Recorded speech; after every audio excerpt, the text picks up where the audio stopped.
Oke, Bismillahirrahmanirrahim. Assalamualaikum warahmatullahi wabarakatuh. Apa kabar semuanya? Semoga hari ini semuanya sehat ya. Untuk pertemuan hari ini, mohon maaf dilaksanakan secara daring, seperti tadi yang sudah saya sampaikan melalui WA Group ya. Nah, untuk pertemuan hari ini adalah kelanjutan dari pertemuan yang sebelumnya. Nah, kalau di pertemuan sebelumnya kita sudah praktek menghitung validitas soal dengan menggunakan SPSS. Nah, untuk pertemuan ini kita juga akan mencoba untuk menghitung reliabilitas soal dengan menggunakan SPSS. Nah, untuk data yang nanti akan digunakan untuk uji reliabilitas itu menggunakan data yang kemarin ya, data soal yang kemarin sudah kalian hitung validitasnya. Nah, dilanjutkan dengan menghitung reliabilitas seperti itu. Nah, sebelum kita nanti mulai praktek atau saya tunjukkan langkah-langkah untuk praktek menghitung reliabilitasnya. Nah, ini saya pengantar dulu ya mengenai reliabilitas. Ini mohon maaf salah ketik. Ini harusnya langkah menghitung reliabilitas. Kalau yang validitas kemarin sudah ya. Nah, jadi ini masih berkaitan dengan soal yang sudah kalian semua buat dan sudah dikerjakan oleh teman-temannya ya. Kemarin juga sudah di coding di Excel, sudah dimasukkan pula di SPSS. Nah, pada kegiatan ini kita masih menggunakan data tersebut dan masih menggunakan aplikasi SPSS. Artinya nanti kalau ada yang belum install atau laptopnya bermasalah, tetap harus mengerjakan validitas dan reliabilitas soal ya. Nanti di akhir akan ada format untuk pengumpulan laporan analisis butir soal. Nah, kalau kemarin ini kita sudah menghitung validitas dan ada beberapa cara sebenarnya untuk menghitung validitas, ada secara manual, menggunakan Excel atau menggunakan SPSS. Sama halnya dengan reliabilitas. Biasanya reliabilitas ini itu apa ya kegiatannya itu rangkaian, serangkaian dengan validitas. Jadi setelah validitas biasanya akan dihitung reliabilitasnya. Nah, biasanya untuk menghitung reliabilitas soal itu menggunakan Alpha-Clone Batch ya. Nah, apa itu reliabilitas? Reliabilitas itu adalah keajekan soal. Maksudnya adalah ketika soal itu dikerjakan oleh siswa, baik itu dikerjakan di waktu yang berbeda, hasilnya itu tidak akan jauh berbeda. Artinya, soal itu bisa menggambarkan kemampuan siswa dalam materi yang diujikan, meskipun mengerjakannya misal di pagi hari, siang hari, atau mungkin hari ini, seminggu lagi, dan seterusnya. Itu namanya reliabilitas. Nah, untuk cara menghitungnya di sini ya, ini saya ada contoh. Jadi kemarin untuk soal yang sudah dikerjakan itu kan kita skor ya. Jadi yang benar skornya 1, kemudian salah skornya 0. Ini sudah semua ya, sampai skor total kemarin kan ini sudah semua karena sudah dipraktekkan dalam menghitung validitas.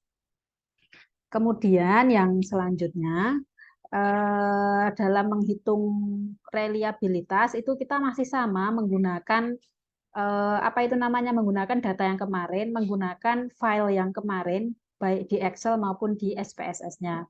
Jadi kalau untuk tampilannya kan seperti ini ya kemarin ya di SPSS. Nah, ini ada langkah-langkahnya. Di PowerPoint ini saya sudah screenshot step by step untuk menghitung reliabilitas. Jadi, langkah per langkah sudah saya screenshot. Jadi, nanti semuanya tinggal mengikuti langkah-langkah ini saja. Misal nanti ada yang kesulitan, ada yang mengalami kendala, bisa ditanyakan melalui WA Group. Gitu ya. Nah, jadi masih sama menunya. Jadi ketika kita menggunakan SPSS, ketika kita mau menghitung atau melakukan uji suatu, kita pilih menu Analyze. Nah, dari Analyze, ini kita pilih Scale, kemudian kita klik Reliability Analysis. Nah, nanti akan muncul kotak dialog seperti ini. Jadi nanti akan muncul soal 1 sampai soal 20 ya, kalau tidak salah kemarin. Nah, itu dipilih semua, kemudian diklik panah yang ke kanan ini. Nanti akan muncul tampilannya jadi seperti yang ini ya, jadi kotak dialog yang di kanan.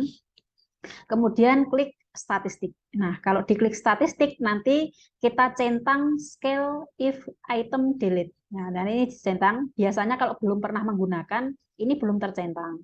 Nah, jadi ini dicentang. Setelah dicentang, klik continue. Nah, kalau kita klik continue, nanti akan kembali ke kotak dialog yang awal. Kemudian kita klik OK. Nah, kalau sudah oke, nanti akan muncul hasil. Jadi hasil dari uji reliabilitas soal.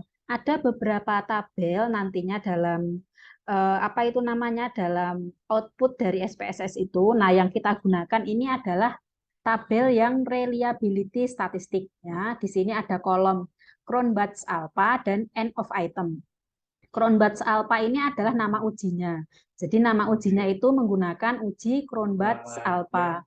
Kemudian untuk apa itu namanya end of item ini adalah jumlah soal yang jumlah siswa yang mengerjakan.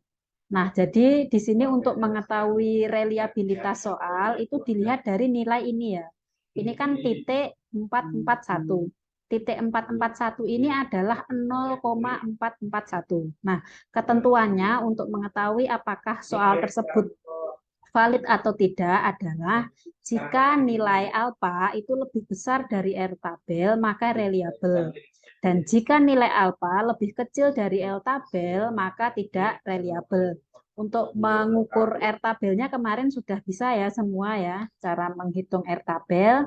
Jadi jumlah respondennya berapa, nanti pakai taraf signifikan yang 5%. Nah, di sini contohnya ada 0,514.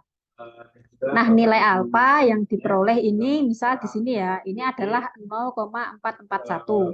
Maka diketahui nilai alfa itu lebih kecil dari 0,514. Artinya soalnya ya, soal yang telah disusun itu tidak reliable ya. Dari 10 soal, ini contoh ya, dari yang ada di 10 soal ini, hanya ada 4 soal yang valid, yaitu nomor 4 kalau 4 dan seterusnya ya, dan soal tidak reliable. Ini kalau ini masih menyambung ke validitas. Kalau yang reliable, jika ada satu yang tidak reliable, maka yang lain juga tidak reliable. Seperti itu. Nah, sekarang kita akan coba untuk praktek menghitung apa reliabilitasnya ya. Ini saya sudah buka aplikasi SPSS. Nah, di sini sama ya, kalian juga sudah ada kan data ini kemarin inputnya. Ini saya hanya contoh, jadi saya punya 7 soal. Kemudian kita klik data view. Nah, di sini klik analyze, pilih scale, reliability statistik, ya, klik.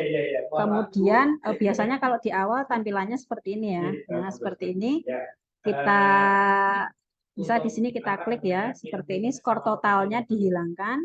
Kemudian klik statistik, pastikan ini tercentang ya, scale if item delete ini tercentang. Continue, kemudian OK. Nah, di sini adalah outputnya. Nah, kita lihat di sini ada beberapa tabel ya, ada case processing summary, ada reliability statistik, dan item total statistik. Nah, nilai reliabilitasnya itu adalah ini. Jadi nilai reliability statistiknya ini adalah 0,337. Jadi ini adalah nilai R hitung. Nah, untuk mengetahui R tabel itu berarti kita harus buka R tabel dulu. R tabelnya apa itu namanya? Berapa nilai? Kalau punya saya, ini contoh punya saya, N-nya itu adalah 10 ya. Respondennya itu 10. Jadi nilai R tabel untuk responden 10 dengan signifikansi 5% itu adalah 0,632. 0,6 ya. Kemudian hasil Cronbach's alpha-nya ini adalah 0,3. Artinya di sini nilai R hitung atau nilai hitungnya itu lebih kecil dari nilai tabelnya. Artinya apa? Kalau lebih kecil tadi ya kita lihat ketentuannya di sini. Artinya kalau lebih kecil itu tidak reliable. Berarti soal yang saya susun itu tidak reliable. Seperti itu ya. Ini hasilnya. Nah, selanjutnya ya, tugasnya ini dalam kegiatan ini adalah kalian menghitung reliabilitas dari soal yang telah kalian buat sebelumnya. Kemudian analisislah apakah hasilnya itu reliable atau tidak reliable. Nah, share hasilnya pada kolom komen di Open Learning dengan format nama, nilai R, dan keterangan. Ini contohnya ya, misal rate underscore ini nilai R-nya dan reliable atau tidak reliable. Ya mungkin itu saja yang bisa saya sampaikan hari ini. Silahkan untuk selanjutnya mulai praktek untuk menghitung reliabilitas secara mandiri dan hasilnya di-share melalui Open Learning pada kolom komentar. Oke, itu saja. Mohon maaf jika banyak kekurangan. Nasrul minallah wa fatul horib wa basirul muminin. Wassalamualaikum warahmatullahi wabarakatuh.